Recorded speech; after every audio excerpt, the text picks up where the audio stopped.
Neymar da Silva Santos junior, যা প্রখ্যাত football তারকা নেইমার নামে পরিচিত, ব্রাজিলের একজন অন্যতম সেরা ফুটবলার। ১৯৯২ সালের ৫ই ফেব্রুয়ারি ব্রাজিলের সাও পাওলো শহরে জন্মগ্রহণ করেন।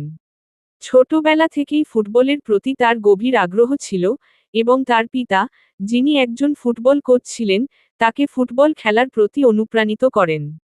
নেইমার ব্রাজিলের ক্লাব সান্তোসের যুব দলের মাধ্যমে তার পেশাদার ফুটবল জীবন শুরু করেন। ২০০৯ সালে সান্তোসের মূল দলে যোগ দেওয়ার পরেই তার দক্ষতা বিশ্বজুড়ে ছড়িয়ে পড়ে। তিনি মাত্র ১৭ বছর বয়সে ব্রাজিলিয়ান ফুটবলে তার প্রথম বড় সাফল্য অর্জন করেন, এবং কিছু সময়ের মধ্যে তিনি দেশীয় ও আন্তর্জাতিক পর্যায়ে জনপ্রিয় হয়ে ওঠেন। ২০১৩ সালে, তিনি বার্সেলোনায় যোগ দেন, যেখানে তার ক্যারিয়ার নতুন উচ্চতায় পৌঁছায়। সেখানে তিনি মেসি এবং সুয়ারেজের সাথে ত্রয়ী হিসেবে খেলেন এবং একাধিক ট্রফি জেতেন, যার মধ্যে ইউএফা চ্যাম্পিয়ন্স লিগ এবং লা লিগার শিরোপা ছিল।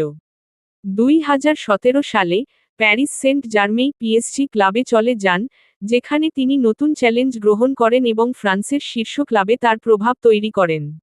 ব্রাজিলের জাতীয় দলের হয়ে তিনি একাধিক কোপা আমেরিকা এবং বিশ্বকাপে অংশগ্রহণ করেছেন, এবং ২০১৩ সালের কনফেডারেশন কাপ জয় সহ নানা আন্তর্জাতিক সাফল্য অর্জন করেছেন। নেইমারের খেলা শুধু তার আক্রমণাত্মক স্টাইল ও স্কিলের জন্যই নয়, বরং তার খেলার ধারাও তাকে বিশ্বের সেরা ফুটবলারদের মধ্যে স্থান দিয়েছে।